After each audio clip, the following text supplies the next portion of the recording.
So 1 year ago today, I was in the NICU and I was washing my hands, and out of the corner of my eye, I saw the baby rocker turn itself on and start swinging, and I was like, that's weird. And I look at the nurses like, y'all see that? That's so bizarre. They're like, oh yeah, this place is haunted. And I said, what? And they said, oh, we believe that the babies who have passed are still here, and whenever they want to play, they turn things on in here. And I was like, what? So I told my team that, and they were like, you know what would be perfect for Halloween, Peter? You should do a hospital haunting series. And I said, I dislike horror. They're like, perfect. So here we are. They picked 13 stories for us to read. I also asked you all on TikTok and Instagram to share your stories. So here are the top 13. I've not read them before, but we're going to read them together. Let us get started. Story number 1. Whew. I worked at a hospital doing transport for a couple of years. The transport home base was in the basement of a hospital. Your first mistake. Where all the laundry is done and supplies are also sorted there. Laundry. I hated working late nights after this incident. On this particular night, I was the only one in the basement when I heard whistling at the end of the hallway by the elevator. I poked my head around the corner expecting to see my only coworker on duty that night, but there was absolutely no one there. In the name of the Father. I shrugged it off. I'm not easily spooked. Nights are slow, so I ate some snacks and hung out in the break room for a bit. Next thing I know, I hear a loud bang. I walked into the hallway and a bed is rolling down the hall, bumping into the sides. I can't. At this point, I think that my coworker is joking with me. I radio him and he says he's upstairs in the cafeteria. I still don't believe him and think I'll catch him in the act. I walk past the laundry room and the machines start. Pop my head in there expecting to find him, but it's completely empty. Okay, starting to get a little nervous. I walk into the laundry room and the machines completely stop. I freeze, then I run out and head towards the elevator when I hear whistling again. At this point, I know I'm the only worker in the basement. As I'm standing there waiting for the elevator, things start falling off the shelves down the hall. Boxes of gloves, tissues, packages of tubes. I'm literally standing there watching them fall off one by one at the opposite end of the hall. I kid you not, my entire body broke out in goosebumps, my hair stood on end, and I had this strong gut feeling I was being watched. Alright, well, we're just gonna say a quick prayer before we go through the rest of this. Lord Jesus, please be with us. I was not alone. As I'm getting into the elevator, I feel what feels like someone brushing my arm, went upstairs and found my coworker in the cafeteria, freaked out to him. I got the heck out of there and transferred soon after that. Wow, you switched your job. The creepy thing to add to it is that I usually whistle mindlessly to myself at work. It was almost as if the spirit was mimicking me. Creepiest feeling ever. Okay. So, everything about that I disliked. I don't know if I could do 13 of these. How are you feeling? I'm not doing well. Okay, story number 2. My mother trained as a nurse at the Old Westminster Teaching Hospital in London in the 1950s. Thank you for her service. On one of her first night shifts, she was doing rounds in the children's ward. Everything was, nah, we're not doing peds. We're not doing peds. No. We can't do that. NICU was enough. NICU was scarring for me. I will never forget that story and how casual and nonchalant these senior nurses just like feeding babies. They're just like, oh yeah, this place is haunted. I was like, you can't just say those words. She was working in a children's ward. Everything was fine. All the kids were asleep. But in one of the rooms, she found the sink faucet running. Oh yeah, that happens to me all the time. She figured that one of the kids had gotten up and had been thirsty or something. She turned it off and carried on the rounds. When her shift was over, she checked out with the matron who asked if she had anything to report. She said there was nothing except that someone had left the faucet on in one of the rooms. The matron looked horrified and gasped out, "Oh no!" She then explained that the ward was haunted by a ghost who washed its hands, leaving the faucet running whenever a child was going to die. Oh my gosh! My mother laughed this off, pointing out that none of the kids in the ward were seriously ill and went home. When she came in for her shift the next... No, someone did not pass. In the name... This is too creepy. When she came in for her shift the next morning, she discovered that a previously perfectly stable had a sudden seizure and died only a few hours after she... No! My gosh! Oh my gosh! Oh my gosh! Oh my gosh! Y'all, I am so hot right now. This is so unsettling. One time I was in the NICU, again, it's always the NICU. That's terrifying. And I was standing out of both rooms. I was just like in the hallway by myself. And the faucet turns on a sink I did not even know was there. And I just stared at it for a solid 2 minutes. It just turned itself, it was just going for 2 minutes. And I thought, it's gonna stop now. It's gonna stop now. And then I waited for someone to just come by so I could tell them, hey, isn't this weird? But no one did. And as soon as I moved to go get to someone, I turned around and it turned itself off. Number 3. In bed 3, there was a homeless patient, Willie. I like to call them patients who are experiencing homelessness. So in bed 3, there was a patient experiencing homelessness, Willie, who, thanks to modern medicine, was kept alive for, I believe, about 3 months. No family to stop care. Willie eventually died, but patients who are in bed 3 will talk about their friend Willie, who brought them a blanket or stopped by to talk. Bed 3 is at the end of the unit and has an anteroom before you go in. You can't see bed 3 directly unless you're in the anteroom or looking at the room on the monitor. One night with no patient in bed 3, the monitor flips to the room and a body was seen laying over the side of the bed, over the side rails, kind of floating. The room was checked and no one was there. Another night, a nurse who has worked in the unit in a few years saw someone sitting in the chair beside the door in bed 3 with their legs crossed. She wondered, since we have limited visiting hours, how a family member got in the room. She went in the room and no one was there. Needless to say, she was freaked out. Okay, I think I need to have... Okay, I really need to do this when someone else is in the room with me. I don't know if I can continue this. Are all of these like this?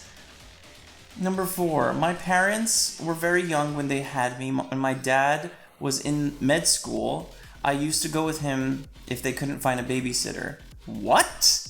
I'd sit quietly or read and draw.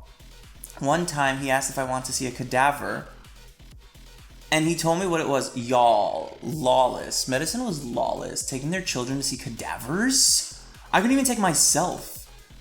I said okay, and he took me to the cadaver lab. He didn't want to freak me out because I was only like 5 years old. We stood outside and looked through the glass door. Everything was wrapped and covered except for some people who were dissecting their cadaver. He explained what was going on and I was watching. That's when I asked who the other guy was. There was a man who looked like a typical dusty old professor. I asked if he was the teacher. My dad couldn't see the guy. I described him and pointed right at him. Dad couldn't see him. When I pointed at the old professor guy, he smiled sweetly and did a little wave back by holding his hand up and then wiggling his fingers without moving his whole hand. I waved back and my dad was like, okay, let's get out of here. As we started walking away, I waved at the guy and he gave me a huge smile and stuck out his tongue playfully. And that was it. I asked my dad about it years later and he said he remembered the incident, still claimed to have seen nothing, but he said he always felt creeped out in that room from then on and only went in with his lab partner after that, never alone. No. No. No. No. No. Why is no one in this room with me? I need a roommate. Phoebe, I'm getting Phoebe. I really am. You are alive. By every account, you will be with me throughout the rest of this. We're gonna give you some nice mood lighting, though. We're gonna give you some nice mood lighting. I should not be doing that. That's playing with fire. Okay, Phoebe, I'm gonna hold you, actually. Years ago, and this will age me, I worked at the old Peter Bent Brigham Hospital. We just moved into our brand new tower, and the old hospital was scheduled for demolition. Several co-workers wanted to walk through the old unit one last time. As we walked past what had once been the large men's ward, we saw a couple... The large men's ward? That's probably British. Someone explain what that is. We saw a couple of figures in what should have been a completely empty ward. One of my co-workers peeked in to investigate and immediately backed out, face as white as a blank order sheet. Of course, I was curious then, so I looked in myself. All I saw were 2 older men sitting on an old bed chatting. My co-worker explained, that was Billy and Larry. They were frequent flyers in the ward.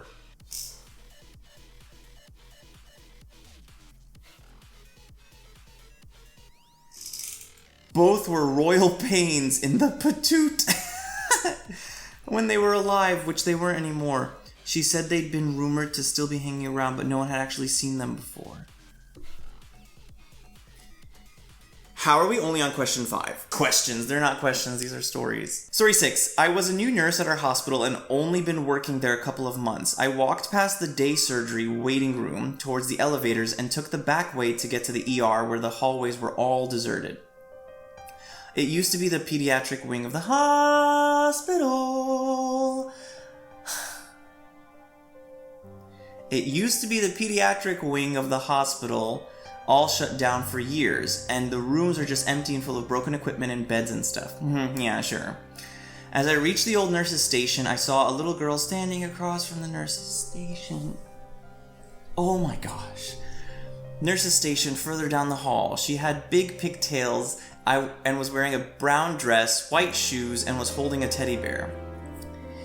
I thought perhaps she was a family member who had walked away from the waiting room. I was concerned that she would go into one of the rooms and get hurt or lost. So I said, "Hey little girl, what are you doing? You don't need to be over there. You're going to get hurt." And I walked around the nursing station to grab her hand and bring her back.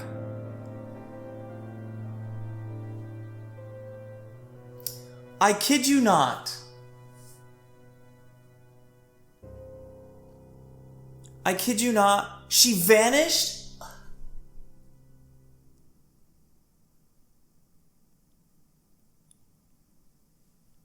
What do you mean? So I got about 15 feet away from her. Every hair on my body stood up straight and turned and bolted down the elevator. I pounded that button for what seemed like an eternity until the elevator door got open. As I got back to the ER, I walked to the nurse's desk white as a sheet, and everyone with these white as a sheet thing, I would have never said that. White as a sheet. I would have been like white as Tom and Jerry. And one of the older nurses looked at me and said, "Geez, what's wrong with you?" I remember babbling like an idiot as I tried to tell them what happened. After listening to me for a moment or two, the nurse said, "Oh, you saw the little girl ghost." Yo, these nurses are unfazed. What is up with y'all? Have you really seen it all? I guess.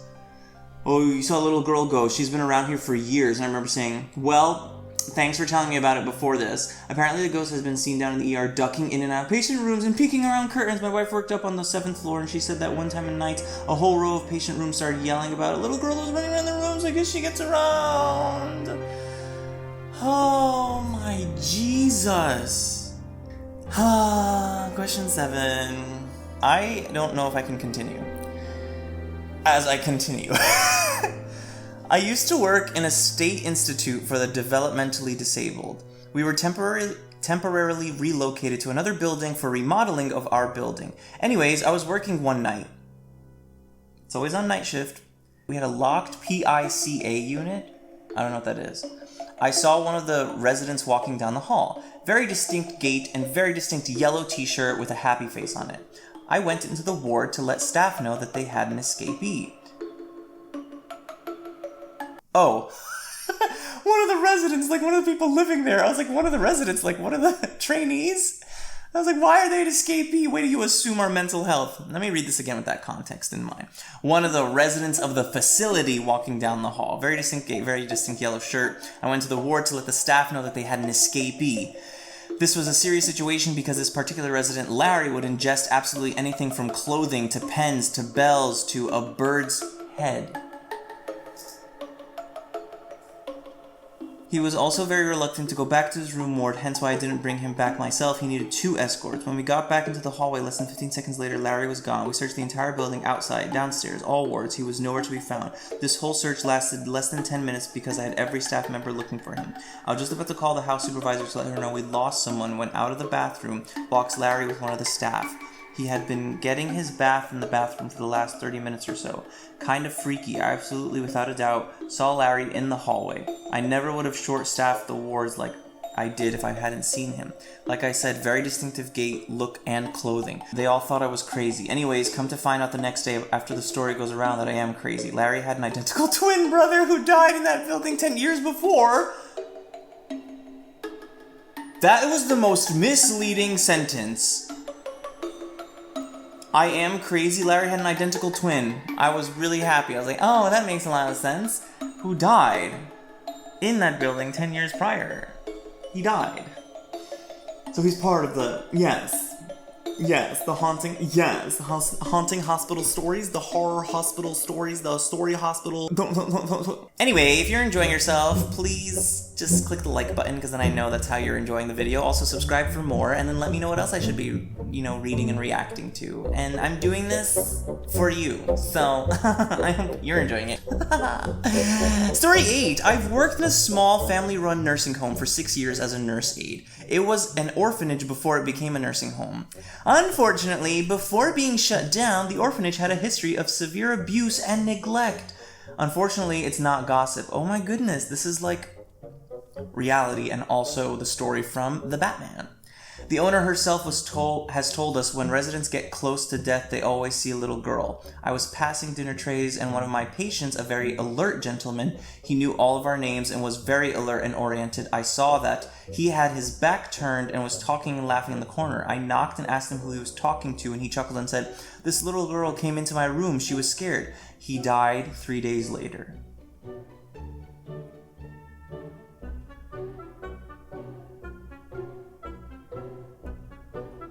Are you reading this? Are you hearing this? What about this is fun? About 6 months later, I had another patient screaming about a little girl grabbing his feet and that she needed to leave him alone. He died that night.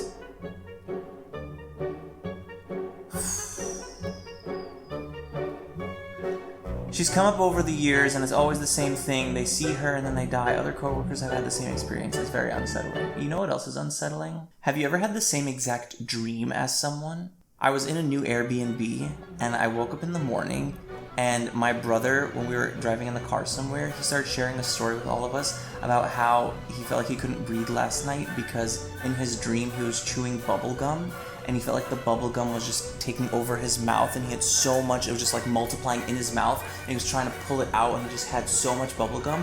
And I kid you not, I had the exact same dream, feeling like couldn't breathe and I was just pulling so much bubble gum, and as I kept pulling, it just kept multiplying out of my mouth.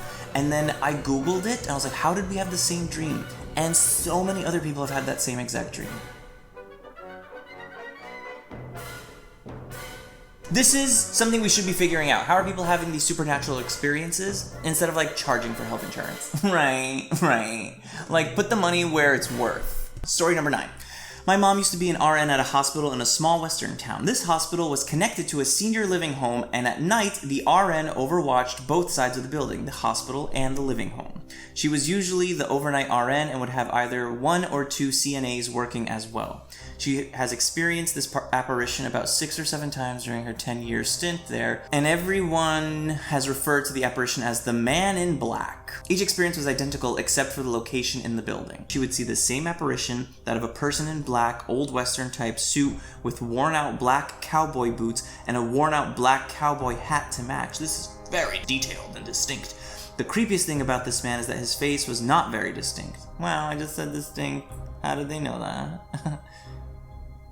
She would describe it as though a man's face was drawn with charcoal and slightly smeared, making it slightly blurred.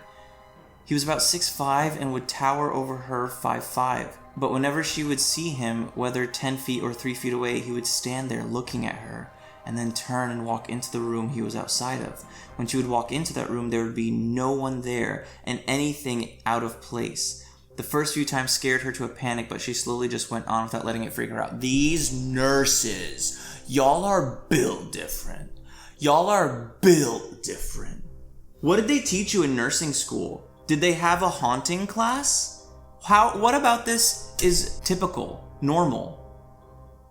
Everything about this is supernatural. So why aren't you freaking out? Oh, after a couple of times, it was like, oh, whatever, Larry's back. Larry should have never arrived, let alone come back. The kicker was that in about 90% of all the experiences seen by either RNs as well, the patient's health would deteriorate in the next few days and the patient would most often pass. So whenever the overnight RN saw the Man in Black, extra precautions would be taken with that patient. Wow, that's very good of them. Also, I heard that dogs and cats can also smell impending death. There was this documentary about it. But not actual apparitions.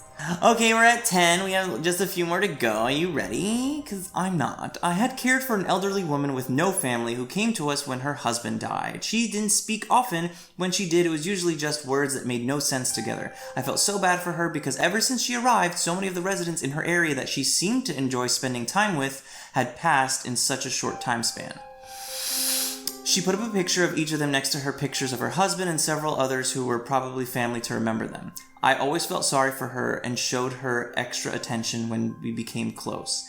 It just seemed so unfair that she had such bad luck and kept losing people that she cared about. One day, girl, do not let her care about you. One day, she looked at me and said, plain as day, sweetie, I think I'm done now, and handed me a picture. It was a picture of me.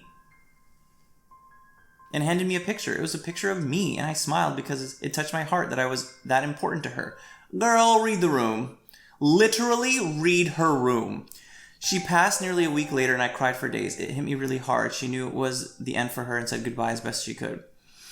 There's another paragraph. A little less than 2 years later, I could have been fine. You could have ended it right there, my friend. A little less than 2 years later, I was talking with a colleague, and she came up in conversation. My colleague referred to her as crazy, which seemed very out of character for her, and it shocked and offended me deeply. I expressed this to her not so nicely, and she looked at me with this shocked look and said, "Oh dear, do you not know?" As it turned out, it came out sometime after she had passed.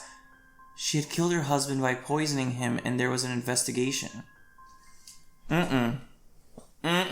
No, that's it for tonight. Thank you all so much for listening and watching.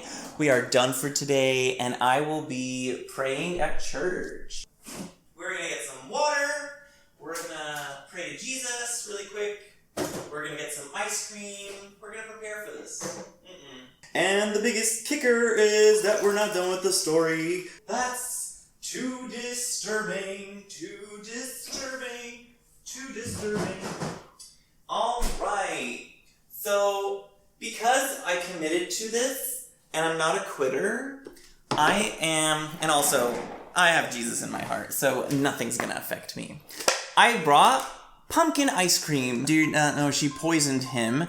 And there was an investigation. It appeared that she had a ritual, of befriending someone, obtaining a picture of them, and holding the picture until she could kill them.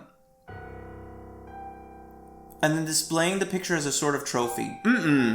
No, sugar. It was suspected that this may have been the reason for the spike in mortality rate during her stay and the considerable number of photos in her collection. The last I heard, the old family photos weren't any relation to her, and the police were trying to ID the individuals and compare them to old several cases.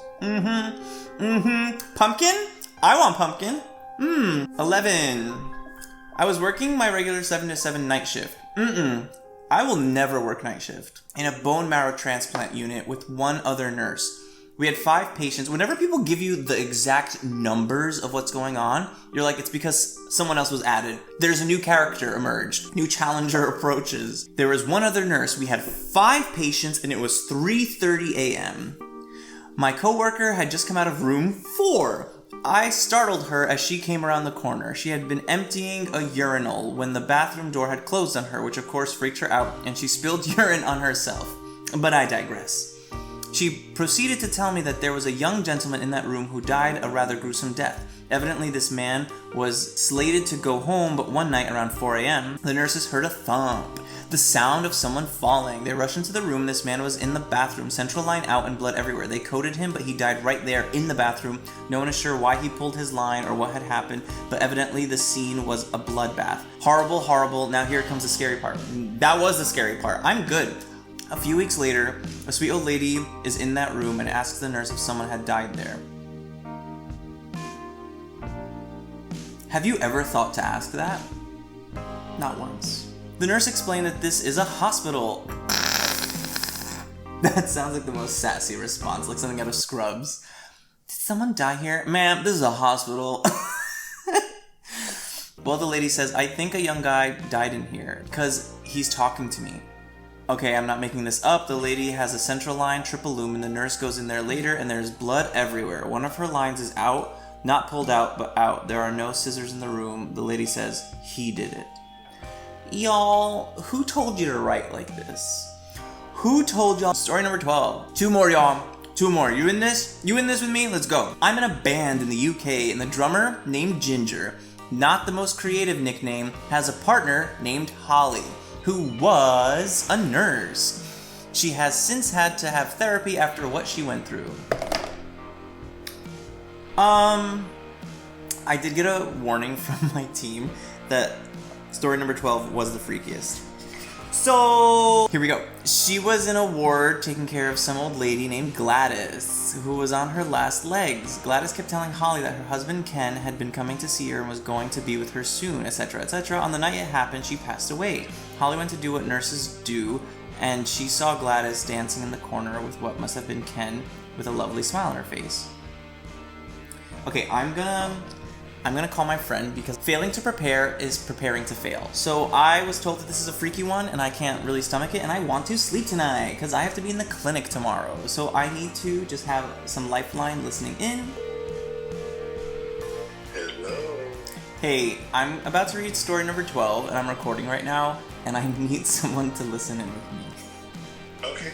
Okay, so, here we go, folks. She was in a ward taking care of her friend Gladys, and Gladys kept telling Holly that her husband Ken had been coming in to see her and was going to be with her soon, etc., etc. On the night it happened, she passed away. Holly went to do what nurses do, and she saw Gladys dancing in the corner with what must have been Ken with a lovely smile on her face. She said they had a bluish glow about them, but when she looked over at her dead body, a deranged, smirking, evil version, oh my Jesus, I can't, I really can't, in the name of the Father, the Son, and the Holy Spirit, I'm not gonna do this one. I'm really not gonna do this one. By the way, I'm eating pumpkin ice cream to make myself feel happy. Nice. Alright, the last one, story number 13. Thank you all for sticking around. Phoebe, you ready? I worked overnight security in one of the largest, best, and oldest hospitals in the US. My fellow security officers and I have stories about one building in particular, but this one happened to me. The hospital was built in the late 1800s, and this was its original psychiatric building. Sounds like Bellevue. Now, being the late 1800s, not much was truly known about psychiatric disorders. On top of that, this hospital was known for its medical research. With both of those facts combined, you can infer that some terrible stuff was done to these misunderstood psych patients in this building. That's not even worth the scary, that's like actual frightening. That's horrible. A couple of years before I started working there, the building had been converted into offices, no longer a psych ward. A fellow security officer had rounds in the old psych building, heard a call on the radio in what could only be described as dry throat terror voice, calling for backup. I was close by, so I responded to his call, letting him know I was on the way. When I got there, he had his head between his knees and was silently crying with a shattered chandelier a couple of feet next to him. Now, before I had experienced the abnormal happenings in this building, I would have written off this testimony as idiocy. But he claimed that something held him in that spot as the chandelier started swinging wildly until it started to fall. When it started to fall, he was let go and allowed to move and scrambled out of the way before it hit him. Got him up, calmed him down, and took him back to the supervisor. She yelled to one of our other supervisors, "Almost lost another one." The other supervisor laughed and said, "Why do you think we send the new guys? Haha." That should be part of the job interview. Hi, so do you all have any paranormal activities in this hospital? I hope you have a lovely, positive, and costume-filled Halloween. You pray deeply, and that you subscribe and like for more. And as always, be safe, be strong, be swag. God bless you, and I'll see you in the next video. You can watch some more right now. Thank you, Phoebe, for being with me today. And thank you, Lord, for all the lights that are on. Hello?